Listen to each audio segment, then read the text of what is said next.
ये अच्छे है लास्ट टाइम का जो सर। भी पढ़ा था कुछ याद है?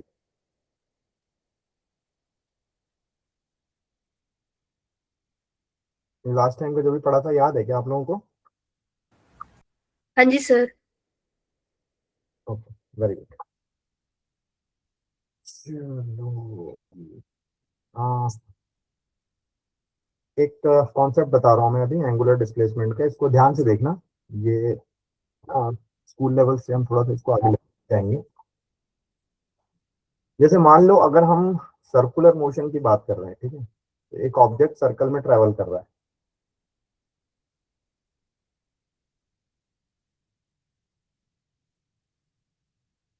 और वो ए पॉइंट से बी पॉइंट ट्रेवल करके गया, इसका रेडियस सपोज करो आर है, तो इसका डिस्प्लेसमेंट कितना होगा?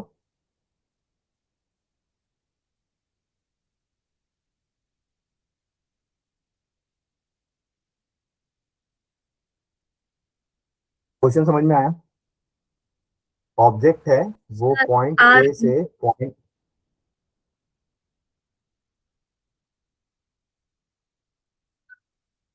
कितना?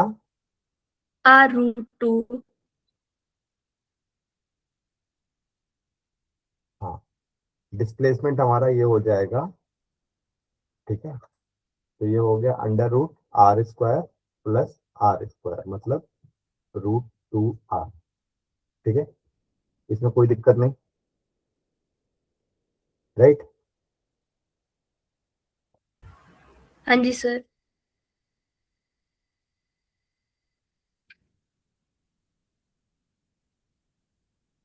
अब ये एंगल 60 डिग्री है, डिस्प्लेसमेंट कितना होगा?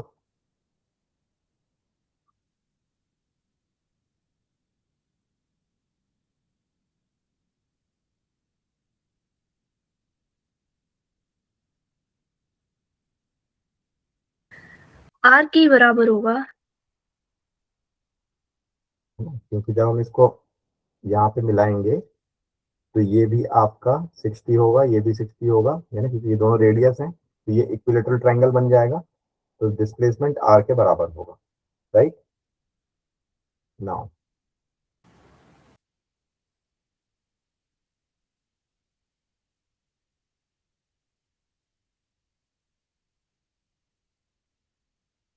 अगर एंगल हमारा 120 डिग्री है तो डिस्प्लेसमेंट कितना होगा?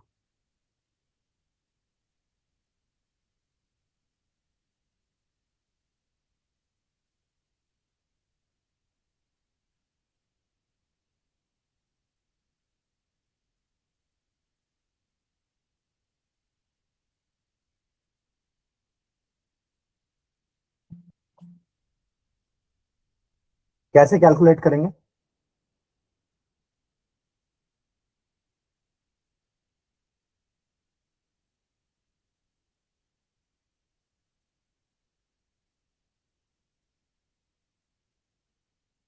आप आंसर छोड़ो, आप मुझे ये बताओ कैलकुलेट कैसे करेंगे? सर जो ट्रायंगल बनेगा उसके दो साइड्स इक्वल होंगे और दोनों एंगल्स इक्वल होंगे तो उससे निकल जाना चाहिए। देखो, कोसाइन रूल पता है आपको?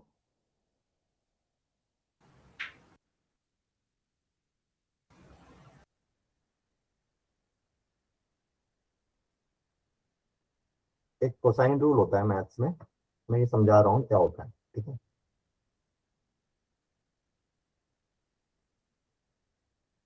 ए बी सी मेरा ट्रायंगल है, तो जो ए बी सी है ये डिनोट कर रहे हैं एंगल को, है ना, ये एंगल ए हो गया, एंगल बी हो गया, एंगल सी हो गया। अब एंगल ए के सामने वाली साइड को हम ए बोलते हैं, एंगल बी के सामने वाली साइड को स्मॉल बी, एंगल सी के सामने वाली साइड को स्मॉल सी, ठीक है। तो जो स्मॉल ए बी सी हो गए ये लेंथ ऑफ साइड्स हो गए। तो अगर हम कॉस ए निकाल रहे हैं, राइट, तो ये होगा मेरा B² जिन दो साइड के बीच ये बन रहा है, ठीक है, plus C² minus A² by 2BC, ठीक है। अगर हम कॉस बी निकालेंगे तो बताओ कॉस बी के लिए क्या हो जाएगा फॉर्मूला ये?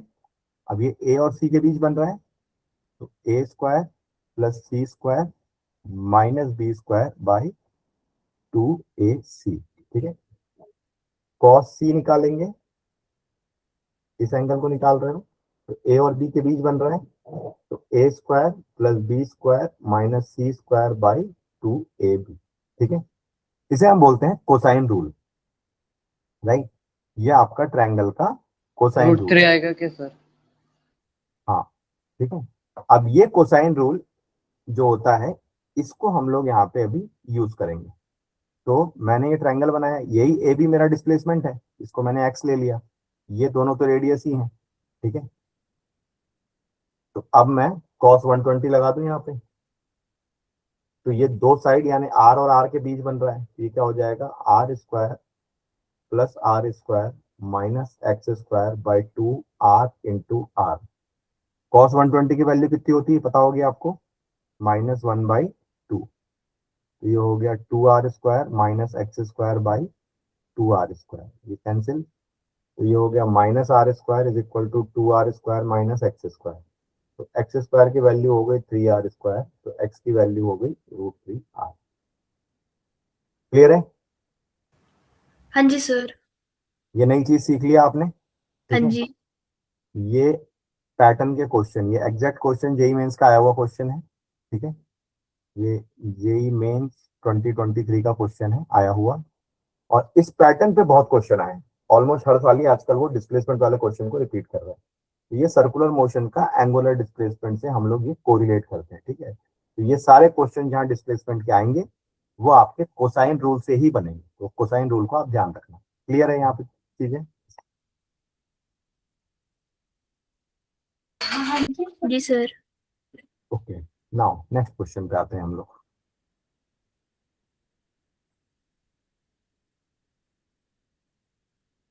क्वेश्चन पढ़ो, समझो, और सो सॉल्व करने की कोशिश करेंगे।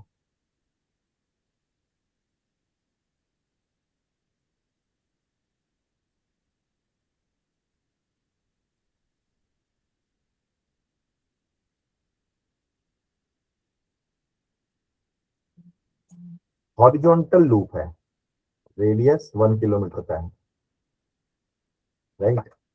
स्पीड वो आपकी 900 km/h है। सेंट्रीपिटल एक्सेलरेशन क्या हो जाएगा आपका, v² by r।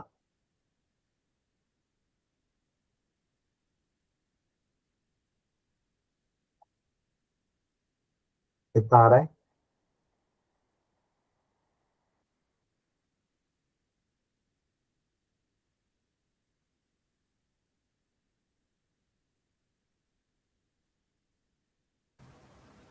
Sir 81 lakh. 2500। कैसे?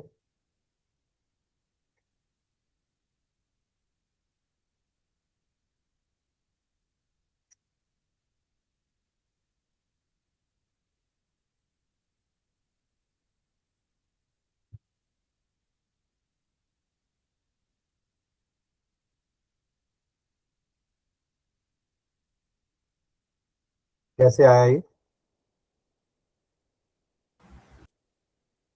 सर 900 का स्क्वायर अपॉन जो रेडियस है।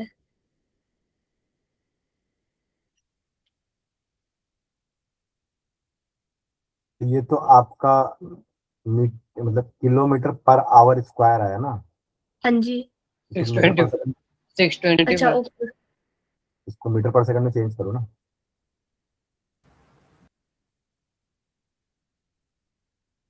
625 आएगा सर। 625 मीटर पर सेकंड स्क्वायर, राइट। यस। और एक्सेलरेशन ड्यू टू ग्रेविटी कितना होता है? 9.8। ठीक है, 9.81 मीटर पर सेकंड स्क्वायर, ठीक है। इसका मतलब जैसे देखो इसमें होगा क्या, आप इसको ना समझने की कोशिश करो। क्वेश्चन तो हमारे यहाँ खत्म हो गया, लेकिन हम इसका ना फोर्स एनालिसिस करते हैं थोड़ा एक बार। तो जब ये हॉरिजॉन्टल मोशन में मूव कर रहा है, इसका mg वर्टिकली डाउनवर्ड लग रहा है, मतलब g वर्टिकली डाउनवर्ड लग रहा है, और v²/r इधर लग रहा है। तो नेट एक्सेलरेशन जो है वो वेक्टर सम करोगे तो इस डायरेक्शन में आना चाहिए। ठीक है, इसको थोड़ा 3D प्लेन में इमेजिन करने की कोशिश करो। ठीक है, कि हमारा इस तरीके से है, आपका जो जी है वो वर्टिकली डाउनवर्ड है ना, और V square by R towards the centre लग रहा है, तो टुवर्ड्स द सेंटर मतलब वो हॉरिजॉन्टल प्लेन पे टुवर्ड्स द सेंटर लग रहा होगा, राइट। और जी आपका नीचे की तरफ आ रहा है, तो इन दोनों का वेक्टर सम जो होगा वही नेट एक्सेलरेशन होगा मेरा। ठीक है, तो इन दोनों का वेक्टर सम अगर मेरा नेट एक्सेलरेशन है ठीक है, तो मेरा एयरप्लेन जो है वो थोड़ा सा स्लाइटली, अगर वो सर्कल में रोटेट कर रहा है, थोड़ा नीचे की तरफ उसे आना चाहिए। ठीक है, इसी चीज को बैलेंस करने के लिए हम लोग गायरोस्कोपिक कपल यूज करते हैं एयरप्लेन से। ठीक है, उसमें उतना ज्यादा अभी डिटेल में नहीं जाना है, वो धीरे धीरे हम लोग समझेंगे, राइट। नेक्स्ट क्वेश्चन, अगेन आपका प्रीवियस ईयर जेई का क्वेश्चन है ये। Particle start from origin at t is equal to 0 with the velocity 10 j meter per second, moves in xy plane with constant acceleration this।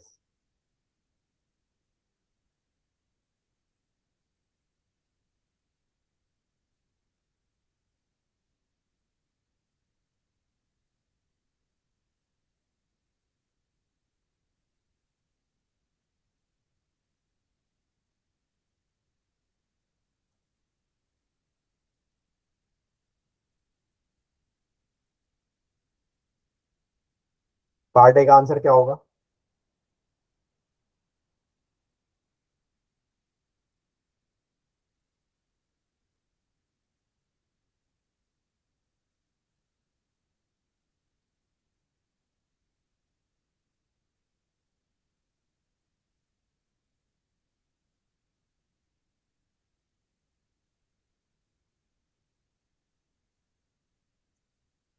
देखो, t is equal to 0 पे जो velocity है वो कौन सी velocity होगी?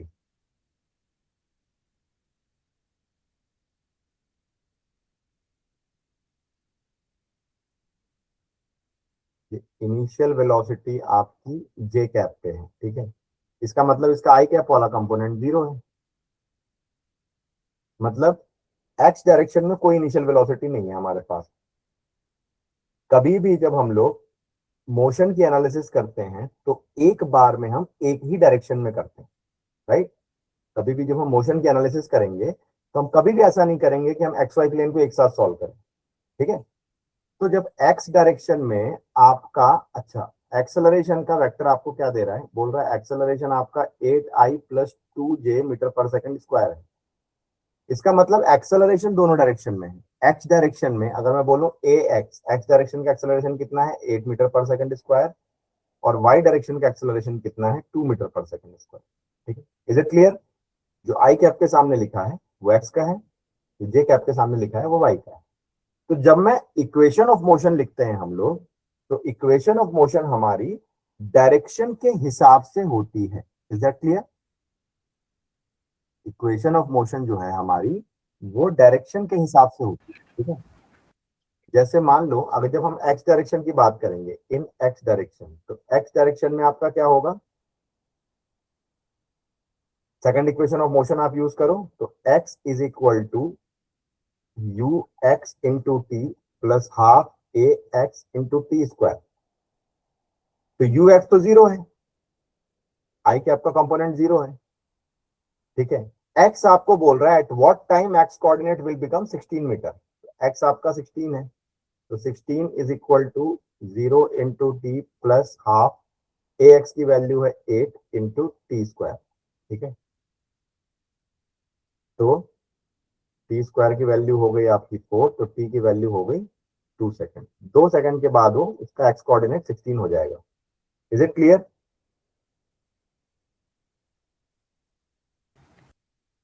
जी sir.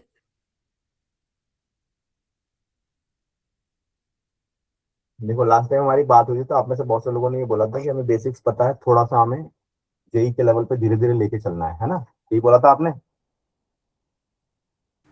जी sir. तो अब मैं कोशिश यही कर रहा हूँ कि मैं आपको बहुत बेसिक कॉन्सेप्ट पहले बताऊं और फिर क्वेश्चन का लेवल धीरे धीरे धीरे धीरे हम बढ़ाते जाएंगे, ठीक है। अभी पहले एक दो क्लासेस में क्वेश्चन आप मेरे साथ ही सॉल्व करोगे और फिर हम लोग कोशिश करेंगे कि हम आपको डीपीपीज देंगे जो आपकी थोड़ी एडवांस लेवल पे आपको ले जाएगी, ठीक है। Is this working is okay with you? जी सर। ओके बेटा, इसका पार्ट बी देखो। इसका पार्ट बी बोल रहा है what is the Y coordinate at this time. Y coordinate आपका कितना होगा? तो y इज इक्वल टू क्या हो जाएगा आपका, U Y into T plus half A Y into T square. U Y की वैल्यू हमारे पास अवेलेबल है 10 वाई डायरेक्शन में, टाइम 2 सेकंड बोल दिया, half A Y is 2, right, time 2 second है तो 2 का स्क्वायर, तो ये हुआ 20 + 4 मतलब 24 मीटर। वाई कोऑर्डिनेट आपका कितना हो जाएगा, 24 मीटर, राइट। अब आपसे फाइनली पूछ रहा है थर्ड ऑप्शन में कि what is the speed of the particle at this time. Speed कितनी होगी, कैसे निकालेंगे बताओ?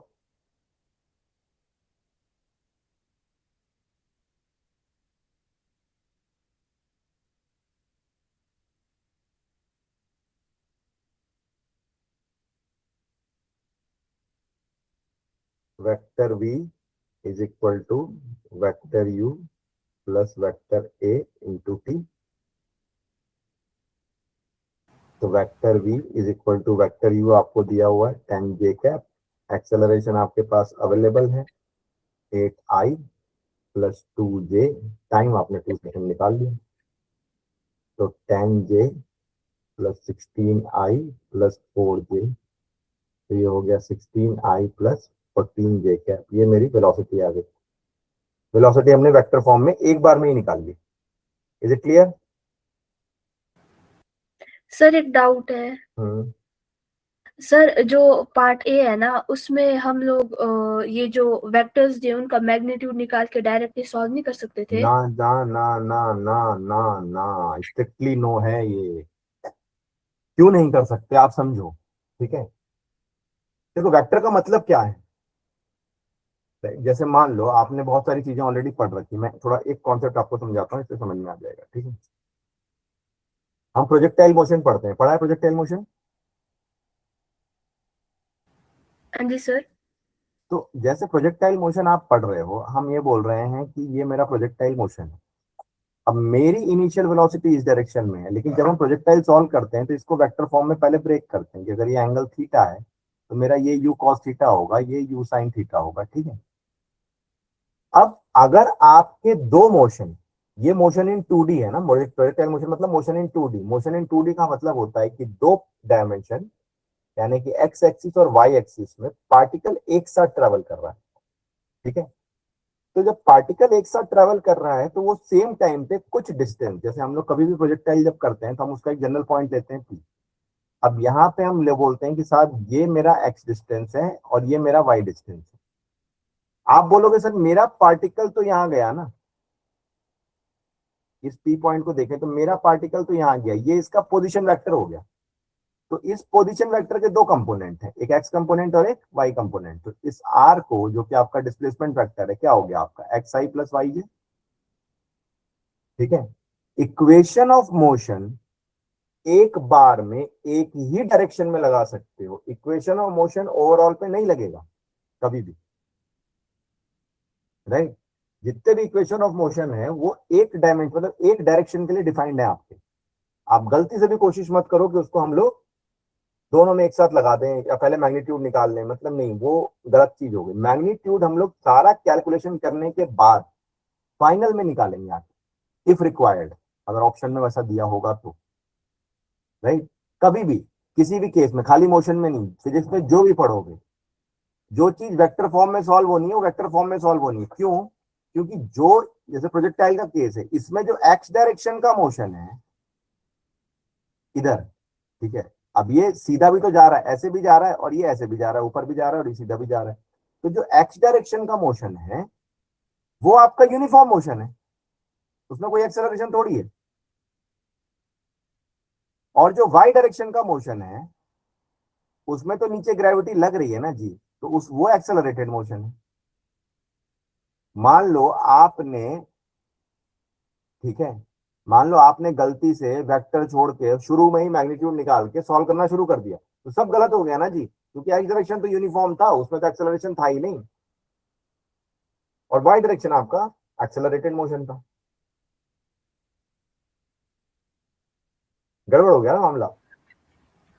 हाँ जी सर। पार्टिकल जो है वो वेक्टर को फॉलो कर रहा है, तो इसीलिए हम लोग क्या करेंगे, जैसे अब ये हमारा वी आ गया वेक्टर फॉर्म में, अब मुझे वी का फाइनल निकालना है, तो मैं वी का मैग्नीट्यूड निकाल सकता हूं, ये √16² प्लस 14² हो जाएगा। हरी बात समझ में? जी सर। तो हर चैप्टर में जो आपकी वेक्टर क्वांटिटी हैं, आप पहले उन्हें वेक्टर फॉर्म में सॉल्व करिए, ठीक है, and try to write it in the vector form. जितना आप वेक्टर फॉर्म में सॉल्व करेंगे उतना क्वेश्चन आपके लिए इजी होता जाएगा, ठीक है।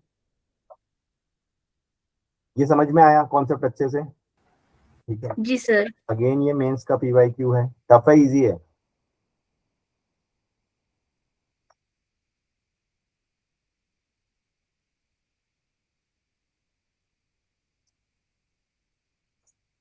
Again this is a very good question, ठीक है।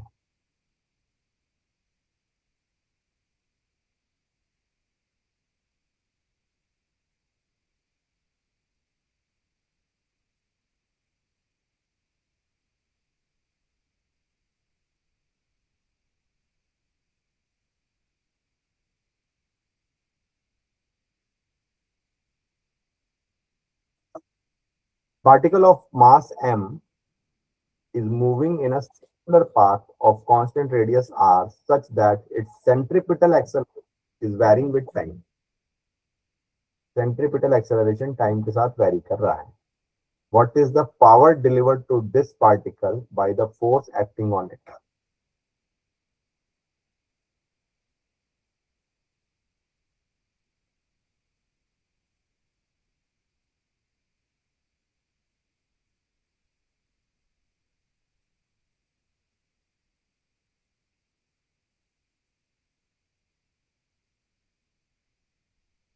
ये रेडियस आर है, सर्कुलर मोशन चल रहा है। सेंट्रीपिटल एक्सेलरेशन आपको बोल रहा है k² r t² है।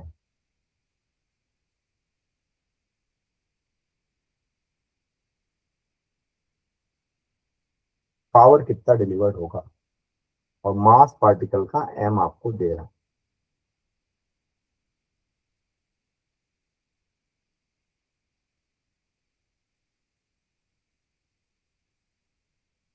सेंट्रीपिटल एक्सेलरेशन क्या होता है आपका? v²/r इस k²r t²। तो v² कितना हो गया, ये r उधर ले जाओगे तो k²r² राइट। तो v कितना हो गया, k r t, right. Clear? जी सर। आपको बोल रहा है what is the force, what is the power delivered by the force acting on it.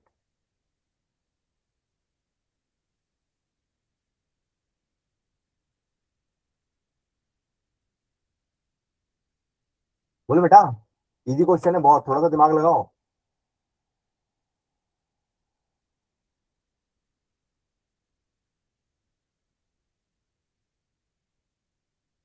क्योंकि मजा तभी आएगा जब थोड़ा डिस्कशन कर करके पढ़ेंगे। अगर आप ऐसे बैठोगे ना कि हाँ चलो सर आप सॉल्यूशन बता दो, तो मजा नहीं आएगा, ठीक है। थोड़ा सा आप एफर्ट मारो।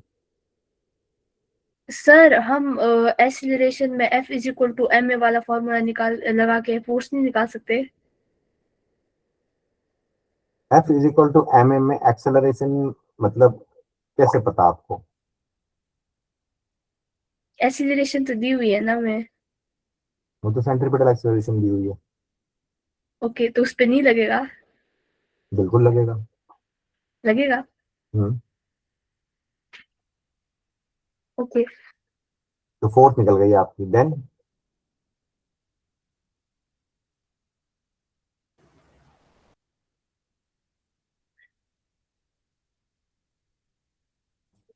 देखो अब ना फिर से थोड़ा सा कुछ ना मतलब बेसिक फंडामेंटल पे आते हैं जरा। मैंने बोला ना फिजिक्स फॉर्मूले से सॉल्व नहीं होती, अगर फॉर्मूले से फिजिक्स सॉल्व करोगे तो नहीं होगी, ठीक है। फिजिक्स दिल से सॉल्व होती है, उसको फिजिक्स को फील करना पड़ता है।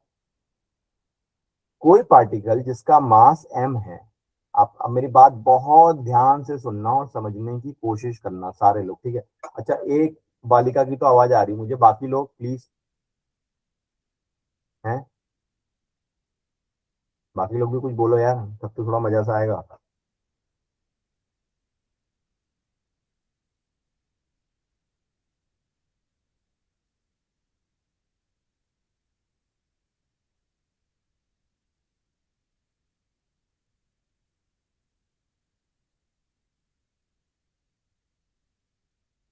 देखो, मैं आपको क्या समझाना चाह रहा हूँ, मैं आपको ये समझाना चाह रहा हूँ कि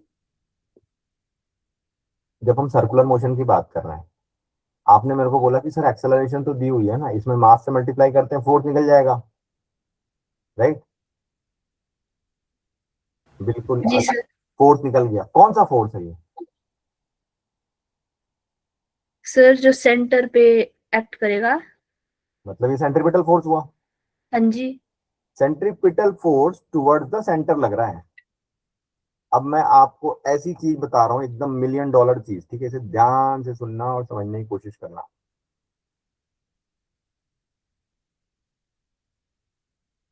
ये फिजिक्स है, ये फॉर्मूले से नहीं चलती, है ना। सेंट्रीपिटल फोर्स जो है वो आपका इधर की तरफ लगेगा, बॉडी पे बाहर की तरफ, रेडियली आउटवर्ड, ठीक है। समझ में आ रही बात? Centripetal acceleration toward the centre लग रहा है, तो अब ये हर पॉइंट पे रेडियली आउटवर्ड लग रहा है, ठीक है। हर पॉइंट पे ये रेडियली आउटवर्ड लग रहा है, राइट। जब किसी पार्टिकल को हम सर्कल में घुमाते हैं, ठीक है, तो जो सेंट्रीपिटल एक्सेलरेशन है, आप मुझे एक चीज बताओ कि जैसे आप कार में बैठे हो या आप किसी चीज पे गोल गोल घूम रहे हो, ठीक है, तो सेंट्रीपिटल एक्सेलरेशन तो आप पे कंटिन्यूअसली लग ही रहा है ना, भले आप यूनिफॉर्म सर्कुलर मोशन पे हो, भले आपकी वेलोसिटी कांस्टेंट हो। आ रही बात समझ में? जी सर। अगर आपकी वेलोसिटी कांस्टेंट है तो भी सेंट्रीपिटल एक्सेलरेशन लग रहा है, मतलब सेंट्रीपिटल फोर्स आपकी बॉडी पे कंटिन्यूअसली लग रहा है। तो सेंट्रीपिटल फोर्स जब हम पूरा एक सर्कल कंप्लीट करते हैं ना, तो जब सर्कल है, सर्कल के केस में ये सारे रेडियस वेक्टर का जो वेक्टर सम होगा, पूरा सर्कल घुमा दिया, हम जहां से चले थे वहीं तक आ गए। एकदम सिंपल बचपन की भाषा में बोले तो जहां से शुरू हुए अगर वहीं वापस आ गए तो नेट डिस्प्लेसमेंट जीरो, तो नेट फोर्स भी जीरो होगा, मतलब इस फोर्स का भी आपका वेक्टर सम जीरो होगा। तो ये फोर्स कोई वर्क डन नहीं करेगा। Centripetal force uniform circular motion में कोई वर्क डन नहीं होता, वर्क डन उसका जीरो होता है, ठीक है। क्यों जीरो होता है? क्योंकि वो यूनिफॉर्म सर्कुलर मोशन है, उसका नेट फोर्स का वेक्टर सम जीरो हो जाएगा। अगर वर्क डन जीरो हो गया तो पावर कैसी? वर्क अपॉन टाइम ही तो पावर है ना आपका। जी सर। अगर वर्क डन जीरो हो गया तो पावर कैसी? तो आप जो मेरे को ये बोल रहे हो कि सर हम इसमें मास से मल्टीप्लाई कर दिए फोर्स आ गया, बिल्कुल आ गया, लेकिन ये वाली फोर्स पावर जनरेट नहीं करेगी। हरी बात समझ में? जी सर। तो आप बोलोगे सर पावर कैसे जनरेट हो रही है, फिर दूसरा कौन सा फोर्स लग रहा है? अब देखो, हमने जो वेलोसिटी निकाली, ये जो वेलोसिटी है हमारी, ठीक है, ये टाइम डिपेंडेंट है, मतलब velocity is directly proportional to time. हरी बात समझ में? इसका मतलब ये वेलोसिटी कांस्टेंट वेलोसिटी नहीं है ना। ये वेलोसिटी मेरी कांस्टेंट वेलोसिटी नहीं है। अगर ये वेलोसिटी कांस्टेंट वेलोसिटी नहीं है, इसका मतलब इस पार्टिकल में टेंजेंशियल एक्सेलरेशन होगा। ये यूनिफॉर्म सर्कुलर मोशन का केस ही नहीं है, क्योंकि यूनिफॉर्म सर्कुलर मोशन में वेलोसिटी कांस्टेंट होनी चाहिए। यहां तक क्लियर है? Sir doubt. हम्म।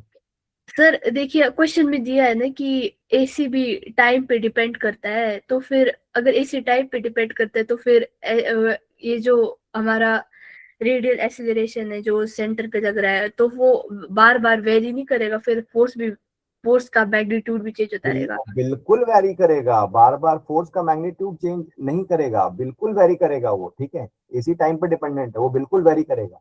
लेकिन ओवरऑल उसे पॉलीगन कंप्लीट करना जरूरी है, आप ये समझो, ओके। है ना। उसे वो सर्कल कंप्लीट करना जरूरी है, आ रही बात समझ में। हाँ जी। तो अगर वो पॉलीगन कंप्लीट किया, किसी वेक्टर ने अपना पॉलीगन कंप्लीट किया, मतलब उसका वेक्टर सम 0 होना ही ओके, समझ गई। है ना। सुपरपोजिशन थ्योरी है ना ये तो हमारी, जी तो सर। सुपरपोजिशन थ्योरी तो फॉलो करेगी ना उसमें। अब ओके देखो, सर। अब ये पार्टिकल जैसा दिख रहा है वैसा घूमेगा नहीं, मैं बताऊंगा कैसे घूमेगा, वही मैं आपको थोड़ी देर में बताता हूँ। अब मुझे वेलोसिटी मिल गई के आर डी टी, तो मैं टेंजेंशियल एक्सेलरेशन निकाल सकता हूँ which is D V by D T. तो ये हो गया K into R only, T का डिफरेंशिएशन 1 हो जाएगा। टेंजेंशियल एक्सेलरेशन को मैं मास से मल्टीप्लाई करूंगा तो मेरे को फोर्स मिल जाएगा, मतलब एम के आर हो गया, ठीक है। तो ये मेरा फोर्स हो गया। अब ये फोर्स जो है ये मेरा कांस्टेंट हो गया, ध्यान से देखो, अब इसमें टाइम हट गया, ठीक है। तो जब फोर्स आपका कांस्टेंट हो जाए तो जो पावर होता है वो होता है फोर्स इंटू वेलोसिटी। तो फोर्स आपका एम के आर हुआ और वेलोसिटी आपकी के आर टी हो गई। तो पावर कितना हो गया आपका, एम के स्क्वायर आर स्क्वायर टी। ये मेरा फाइनल आंसर, ठीक है। This is again question of JEE Mains. आ रही बात समझ में, जी सर। मजा आया इस क्वेश्चन में। जी सर।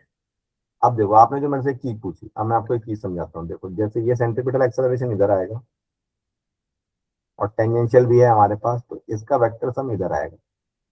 तो ये स्मूथ सर्कुलर मोशन नहीं है, ये ऐसे जिग जैग ऊपर नीचे होकर सर्कल घूमेगा ये, ठीक है। क्योंकि बॉडी की टेंडेंसी हमेशा इस एरो की तरफ जाने की रहेगी, राइट। जी सर। इसीलिए आप जो बोल रहे हो ना कि सर फोर्स कम ज्यादा हो रहा है यहाँ पे, तो वो ऑटोमेटिकली बैलेंस होगा उस लूप में। आ जी रही बात सर। समझ में। जी सर। तो देखो, फिजिक्स में फॉर्मूला हमें सब कुछ पता होते हुए भी हमसे क्वेश्चन नहीं बनता कई बार, स्पेशली अगर हम लोग जेई नीट इनकी बात कर रहे हैं, है ना। जैसे आज आपको पता चला होगा नीट का एग्जाम कैंसिल हो गया, पता चला नहीं पता चला? नहीं पता चला। नहीं पता चला, अरे नीट का एग्जाम जो है पेपर लीक हो गया तो उसे रद्द कर दिया गया, अब नीट का पेपर दोबारा होगा, राइट।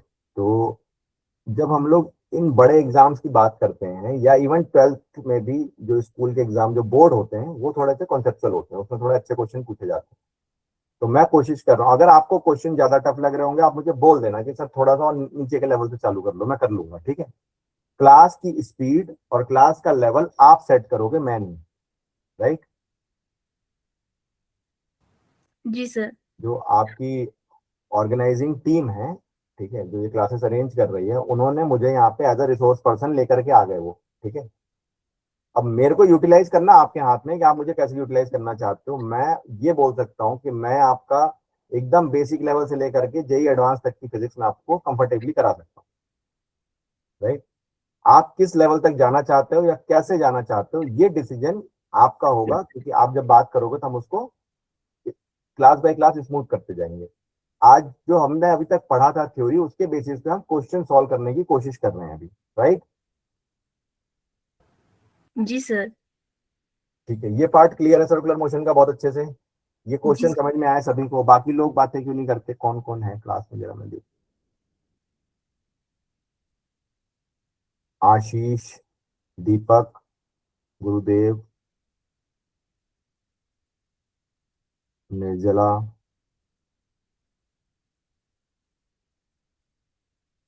प्रथमेश, वाह यार ब्यूटीफुल नेम, राधा। तो I request all of you please, सबके नाम थोड़ा बोलते जाओ, बीच बीच में समझ में आ रहा है, बाकी लोगों को समझ में आ रहा है, हाँ सर। मजा आ रहा है?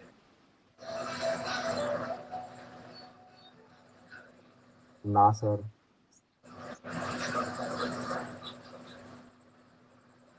मजा आ रहा है नहीं आ रहा है? आ रहा है सर। मजा आना चाहिए यार, मजा नहीं आया तो पढ़ाई कैसी। हाँ सर। देखो, एक तो फिजिक्स अपने आप में बहुत टफ है ना, और दूसरा मतलब हम भी थोड़ा सा बात भी ना करें, थोड़ा हंसी मजाक भी ना करें तो और बोरिंग लगने लगेगी। तो थोड़ा सा माहौल को इंटरेस्टिंग बनाओ। चलो शुरू करते हैं। अब देखो, अब जो मैं आपको बताऊंगा, ठीक है, वो है जो सर्कुलर मोशन हमने पढ़ा, ठीक है। अब इसका एप्लीकेशन हम लोग शुरू करें, राइट। एप्लीकेशन का मतलब ये होता है कि ये सर्कुलर मोशन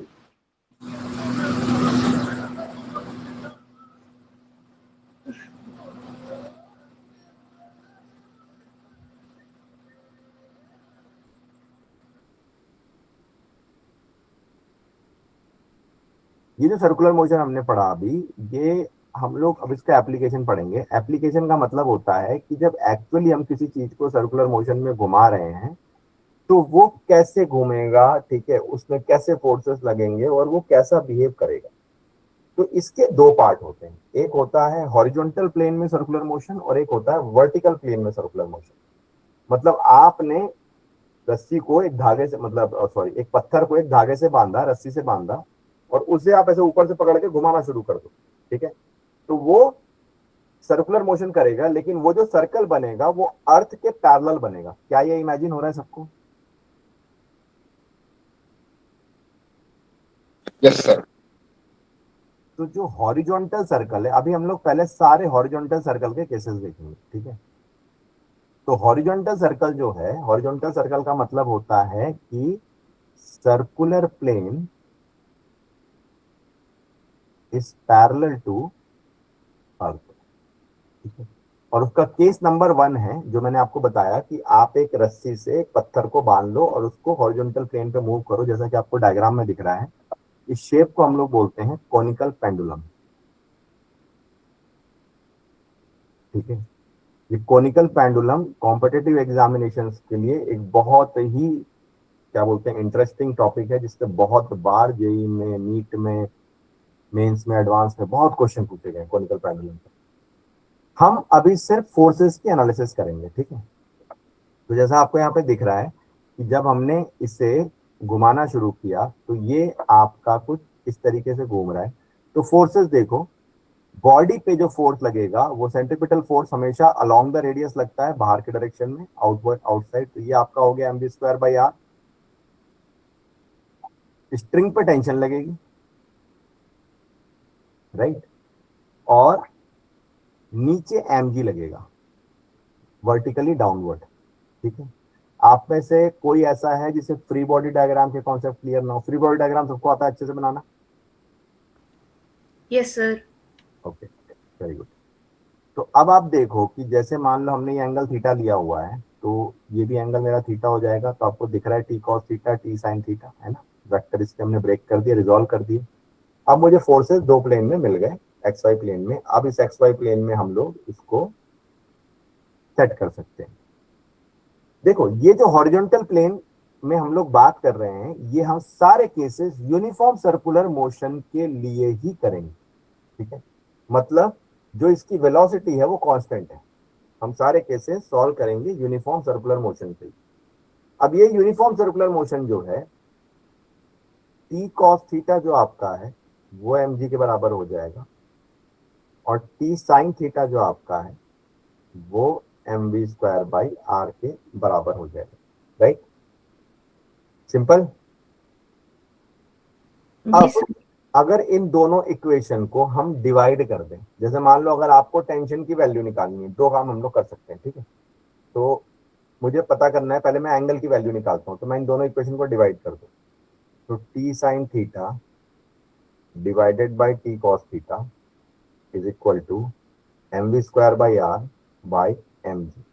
तो टी से टी कैंसिल हो गया, sine theta by cos theta tan theta हो गया, यहाँ मास से मास कैंसिल हो गया, ये हो गया v²/r, ठीक है। तो अगर मुझे एंगल पता है कि कितने एंगल पे मैं घुमा रहा हूँ, ठीक है, मुझे सर्कल का रेडियस पता है, जी की वैल्यू पता है, तो मैं ये बता सकता हूँ कि कितनी टर्मिनल वेलोसिटी तक मैं घुमा सकता हूँ, ताकि जिस केस में ये यूनिफॉर्म सर्कुलर मोशन रहे, राइट। तो ये हम इस तरीके से इनको बैलेंस करेंगे, ठीक है। अच्छा, मुझे एक चीज बताओ, कंजर्वेशन ऑफ मोमेंटम पता है आपको?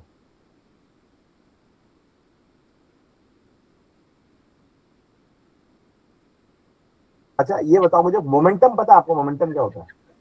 जी सर। क्या होता है? सर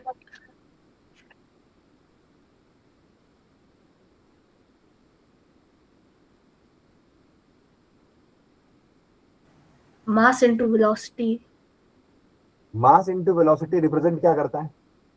क्या समझ में आता है मोमेंटम से हमको?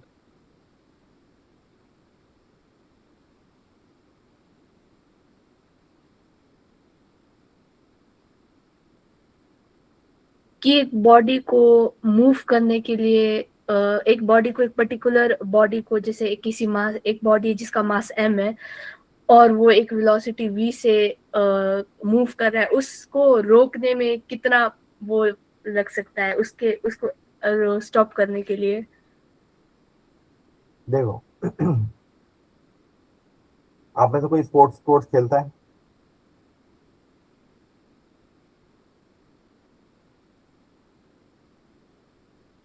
दौड़ते भागते तो हो गई, है ना? तो एक चीज समझो कि वेलोसिटी ना एक मैथमेटिकल टर्म है ना, इसको जरा समझना। मैंने फिर से बोला कि सर फिजिक्स को फॉर्मूले से नहीं पढ़ा जाता, फिजिक्स को दिल से पढ़ा जाता है, ठीक है? फिजिक्स फील होनी चाहिए, अगर फील होगी तो फिजिक्स समझ में आएगी, और उसके बाद एक बार फील होनी शुरू हो गई तो फिर आप चैंपियन हो, आपको कोई नहीं रोक सकता। अब मेरी बात ध्यान से सुनना। वेलोसिटी एक मैथमेटिकल टर्म है, आपको फील नहीं होती, ना आपको दिखाई देती है, ठीक है? ये मैथ्स है कि distance per unit time is velocity. Feel हमें मोमेंटम होता है, इसलिए हम मोमेंटम को सिंपल भाषा में बोलते हैं कि मास इनटू वेलोसिटी को हम बोलते हैं this defines quantity of motion, right? Momentum जो है वो क्वांटिटी ऑफ मोशन। मोमेंटम आपकी चीज है। अगर आप मान लो पैदल चल रहे हो, आप दौड़ रहे हो, तो जो आपका मोमेंटम है वो आपका पर्सनल है, आपकी प्रॉपर्टी है, वो इंटरनल है, आपके फ्रेम ऑफ रेफरेंस के हिसाब से चलेगी वो, राइट? फोर्स हमेशा एक्सटर्नल है। अगर मैं बोलूं what is Newton second law of motion, F is equal to M A, right? यही जी होता सर। है। इस इक्वेशन में क्या गलत है, मैंने क्या गलत लिखा है?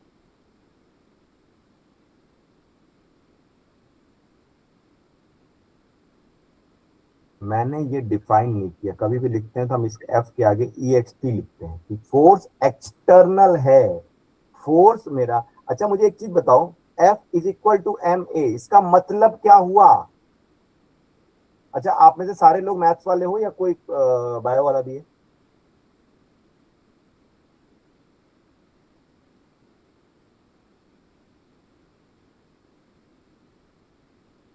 चलो कोई बात नहीं। तो आप एक चीज समझो, ये एक्सटर्नल है, ये कॉज है, और ये इफेक्ट है। सारी बात समझिए, ये मेरा कॉज है और ये इफेक्ट है। इफेक्ट जो होगा मुझे इंटरनली फील होगा, यही तो आपका change in momentum per unit time है, जो फोर्स में कन्वर्ट होता है। तो मोमेंटम क्वांटिटी ऑफ मोशन है, ठीक है? हम सड़क पे जा रहे हैं, आप सड़क क्रॉस कर रहे हो, आपको बाजू से दिखा कि एक साइकिल वाला आ रहा है 10 मीटर पर सेकंड, ठीक है? तो आपके सड़क पार करने का एटीट्यूड क्या होगा? आप पार करोगे, रुक जाओगे? पार कर लेंगे। आप बिल्कुल पार करोगे, साइकिल वाले को हाथ दिखाएगा, रुक जा पहले मुझे जाने दे, ठीक है? बावला हो रखा है, मतलब बीच सड़क में साइकिल चला रहा है, नहीं? जी सर। और मान लो 10 मीटर पर सेकंड से ट्रक आ रही है,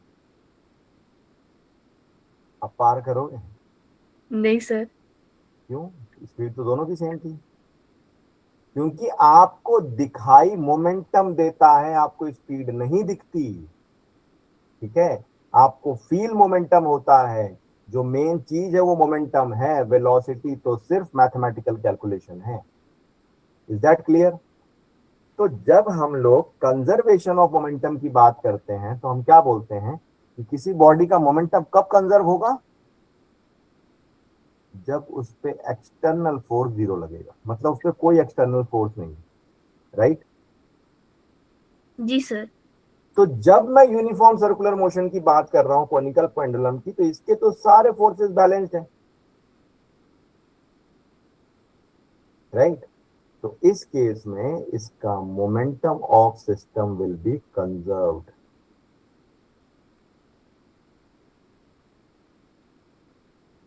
तो देखो ये अकेला ऐसा केस है, ठीक है, जिसमें एक्सेलरेशन है, सेंट्रीपिटल एक्सेलरेशन है ना इसमें। ये जी सर। अकेला ऐसा केस है जिसमें एक्सेलरेशन होने के बावजूद मोमेंटम कंजर्व होता है। सारी बात समझ में? जी सर। कोनिकल पेंडुलम क्लियर हुआ अच्छे से? जी सर। नेक्स्ट, इसको बोलते हैं हम लोग टर्न टेबल। ठीक है, एक बड़ा सा टेबल जो कि घूम रहा है ना, इसके ऊपर हमने एक मास रख दिया, राइट। अब इसको जरा समझते हैं। यार देखो, आप लोग ना बोलते बहुत कम हो, ठीक है, और ये थोड़ा सा मेरे लिए परेशानी की बात है। तो मुझे ये समझ में नहीं आता है कि आपको मेरी क्लास समझ में आ रही है, नहीं आ रही है, अच्छी लग रही, खराब लग रही है, जबरदस्ती अटेंड कर रहे हो, है? तो ऐसा क्यों है?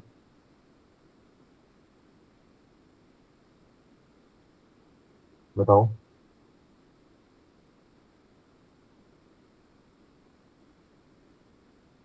जो मैं पढ़ा रहा हूँ कुछ समझ में आ रहा है? जी sir.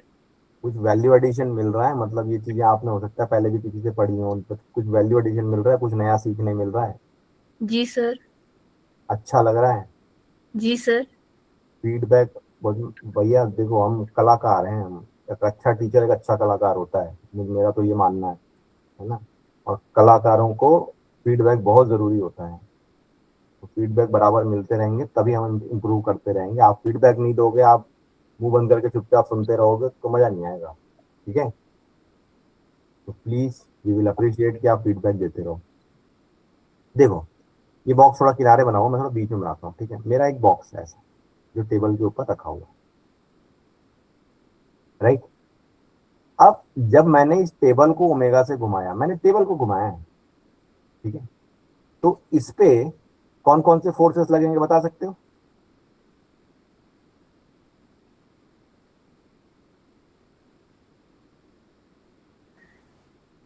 Sir gravitational force, centripetal force और फ्रिक्शन। है ना, एम जी नीचे की तरफ रहेगा। एक रिएक्शन फोर्स लगेगा जो ऊपर की तरफ लगेगा, ठीक है, इसको मैं कैपिटल एन बोल देता हूं, ठीक है, नॉर्मल रिएक्शन। बाहर की तरफ रेडियली आउटवर्ड आपका M V square by R लगेगा, ठीक है। और अंदर की तरफ, क्योंकि ये इसकी टेंडेंसी बाहर जाने की है, ठीक है, इसका मन करेगा कि ये बाहर चला जाए, उसको रोकने के लिए फ्रिक्शन अंदर की तरफ लगेगा जिसकी वैल्यू होगी म्यू एन के बराबर। ठीक है, is it clear to all of you?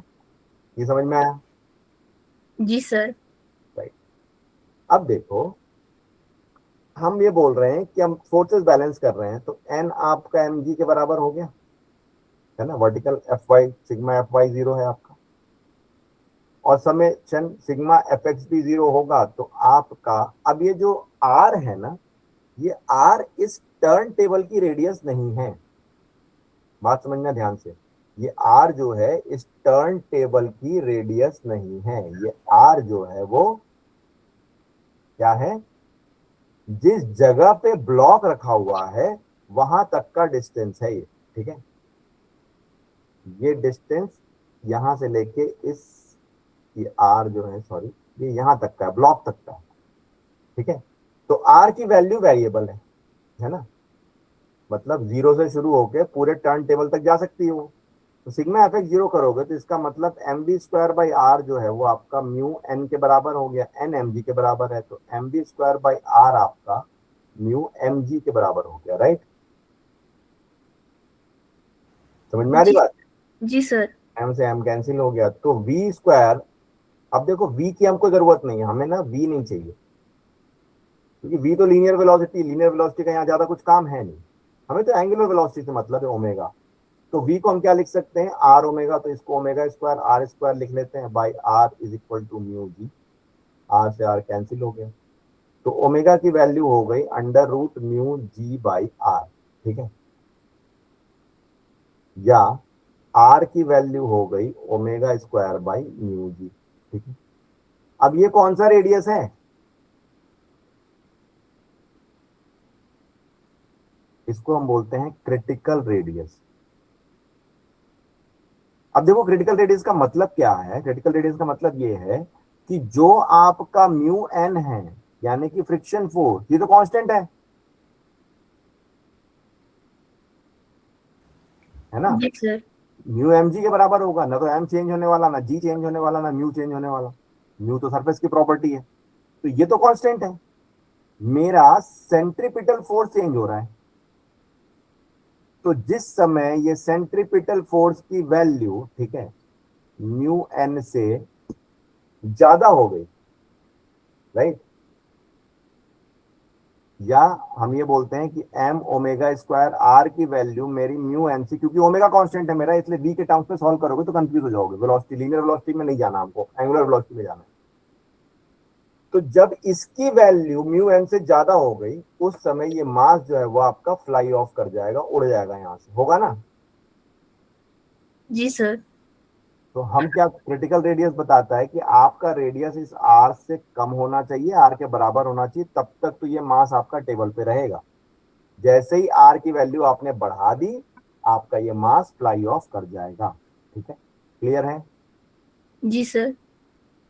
आपको यहां तक कोई दिक्कत है तो मुझे बताओ।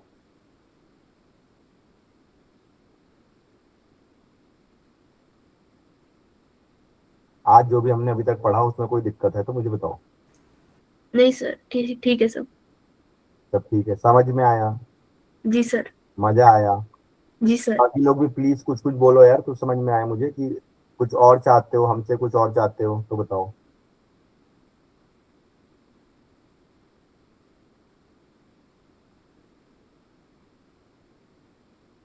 क्वेश्चन आपको ज्यादा टफ तो नहीं लगे? नहीं सर। तो प्लीज वी नीड फीडबैक, तभी हम क्लास का स्टैंडर्ड मैनेज कर पाएंगे। ठीक है, अगर आपको ऐसा लग रहा है क्वेश्चन ज्यादा टफ है तो हम थोड़ा और नीचे से शुरू कर लेंगे। अगर आपको लग रहा है क्वेश्चन ईजी है तो हम और टफ लेकर के आएंगे। ठीक है, ताकि डिस्कशन का मजा आए।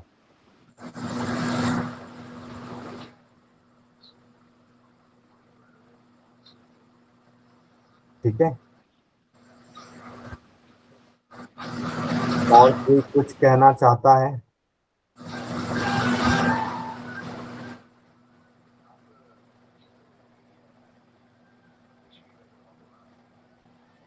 ओके फाइन, तो आज हम लोग यहीं तक रखेंगे। हम हॉरिजॉन्टल सर्कल के दो तीन मेन केसेस आएंगे जो नेक्स्ट क्लास में हम डिस्कस करेंगे, फिर इसके क्वेश्चंस करेंगे हम, and then we will be solving vertical circle, फिर वहां पे आपका सर्कुलर मोशन पूरा खत्म हो जाएगा। ठीक है, तो चलो गाइस, आज के लिए यहीं तक रखते हैं। आप में से और जो कुछ भी डिस्कस करना चाहता है, कुछ भी बोलना चाहता है, कुछ बताना चाहता है तो बता सकता है।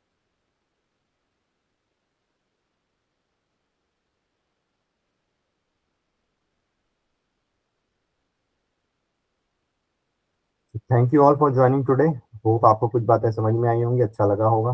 ठीक है, आप अगर मेरा फीडबैक डायरेक्ट नहीं देना चाहते, कोऑर्डिनेटर्स को भी देना चाहते हो तो प्लीज देना, आपकी जो भी डिमांड होगी, ताकि हम कोशिश करेंगे धीरे धीरे इस क्लास को और ज्यादा वैल्यू एडिशन बेस्ड बना सकें, जिसमें आपको ज्यादा फिजिक्स समझ में आए। ठीक है, और फिजिक्स समझने के लिए मैं फिर से वही बोलूंगा, फिजिक्स को सिर्फ दिल से पढ़ा जाता है, दिमाग से नहीं, फॉर्मूले से नहीं। ठीक है, चलो guys, bye bye, have a great night.